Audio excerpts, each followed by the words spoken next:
Welcome to Am I Famous Yet? Memoir of a Working Class Rock Star. This is chapter 14 called, What is Fame? Paul McCartney once told me never to drop names.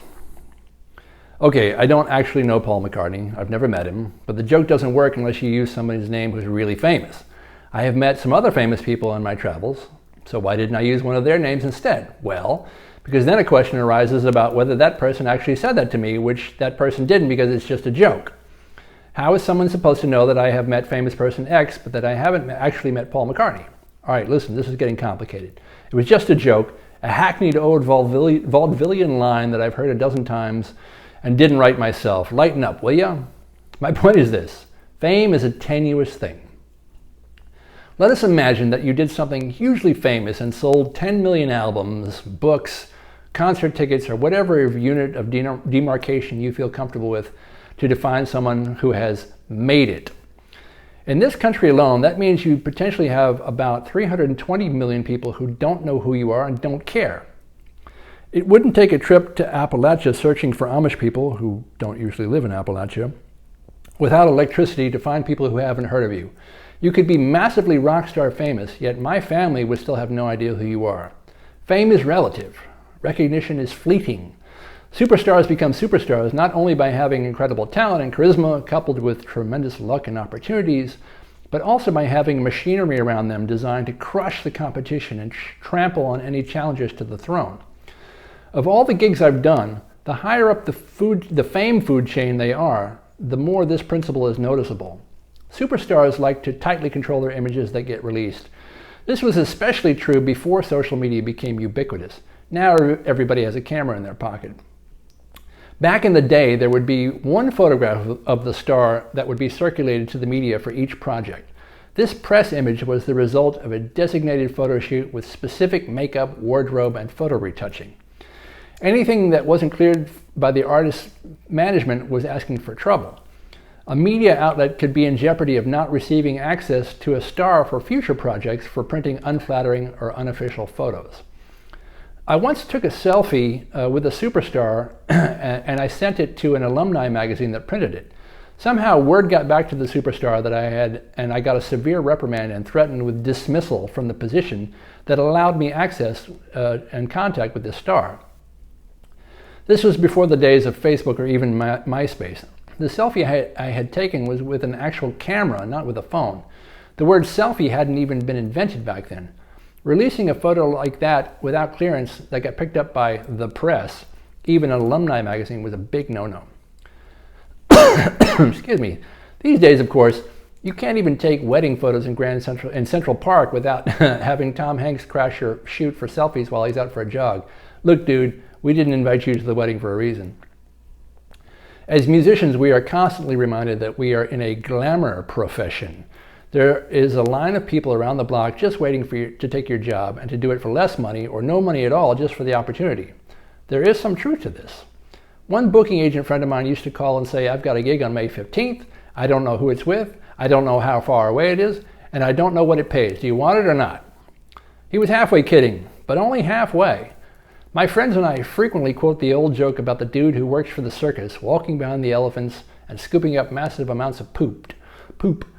When asked why he would endure such indignity, he says, what? And quit show business.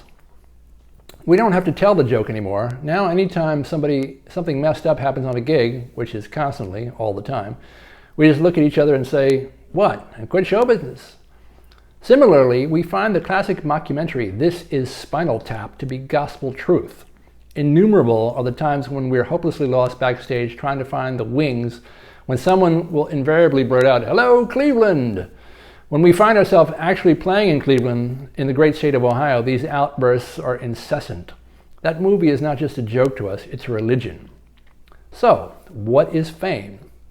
Well, for one thing, it's a recording studio and a record label down south that was originally named as an acronym for Florence, Alabama Music Enterprises. Fame. Arguably, this is a hubristic name for a studio upon its first day of business.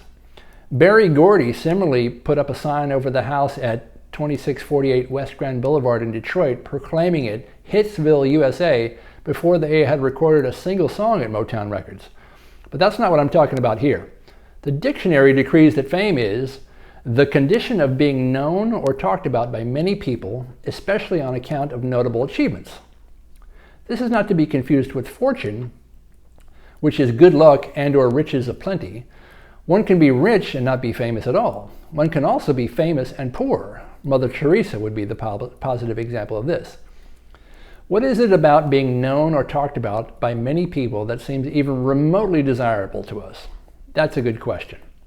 There are certainly people who are more than happy to be out of the spotlight, but judging from the audience pan shot every day on The Price is Right, I have to assume that there are a vast majority of people who, given the slightest chance, would gladly accept fame into their lives with or without winning a new car. As a side note, we once performed on a show that was shot at CBS Television City in Los Angeles. The main entrance to the building required us to pass through the audience waiting to be loaded into The Price is Right. They were all wearing their name tags and seething with anticipation at their imminent winnings. Let me tell you something. It is an interesting cross-section of humanity, that audience. They were like the people who were more fully prepared to trample each other to death to get a flat-screen TV that's on sale for 20% off at malls across America on Black Friday. The only difference was that this audience had their hair and makeup all did for the TV camera. So, what is it about fame? It's not even about the money or the patio furniture. Photobombing post-game sports interviews to silently mouth the words, "Hi, Mom," is an unavoidable crowd phenomenon. Maybe those are the two key words to unlock the entire mystery. Hi, Mom. What makes those two words the knee-jerk reaction for anyone suddenly and unexpectedly faced with a network TV camera? Are we as a people looking for the esteem of strangers and hoping to become a topic of their conversation? Or are we just hoping that enough people will talk about us so that it will get back to our moms so that they will know that we're giving them the shout out and therefore are lovable people? In my case, it comes largely from having a narcissistic mother and grandmother who tended to operate with great vigor in the pollice verso, the turned thumb. This was a gladiator-style judgment upon every possible action. The child carried with it a binary conclusion. Thumbs up meant you were a good child, therefore lovable, and would be allowed to live another day. Thumbs down meant you're a bad child, unlovable, and must die.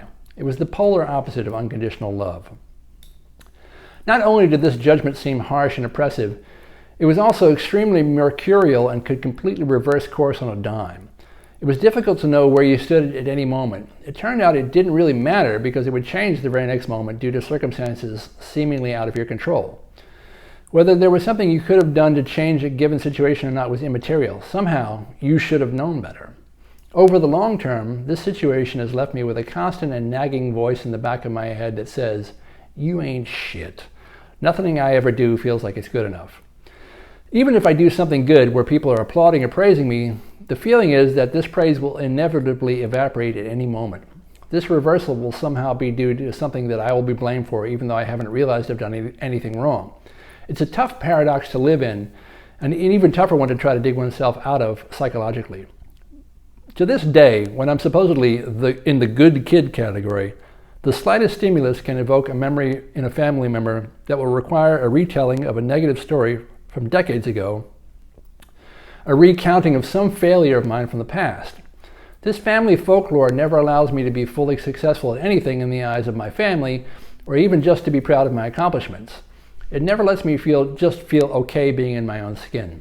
These stories are always told with a smile, as if recalling a funny joke from years past. The feeling that they leave is never quite funny, though. There's a story that my mother used to tell about me rolling around and throwing up on the floor in the hallway of her friend's house, a scene which caused her some embarrassment. Admittedly, this wasn't one of my finest moments, and it would have been especially so if I was a drunken teenager or in my 30s or something, but the incident in question took place when I was approximately 1 year old. A couple of things come to mind. Number one, no, Mom, I don't remember this incident, though I've heard the story many times, thank you. And two, I was 1. Many babies are prone to the same antisocial behavior, not necessarily choosing their locations to vomit with good manners in mind. In fact, this is so common an occurrence that they even have a cute name for it, to spit up, which removes most of the stigma. This is just an example. There are other stories. "I saw a guy on TV whose hair was worse than yours," said my grandmother recently. She was 97 years old at the time and just out of surgery to repair her broken hip. It's possible the adjective she was looking for was longer or wilder, but the word she used was worse. I guess she had shaken off the effects of the anesthesia just fine. And so it goes.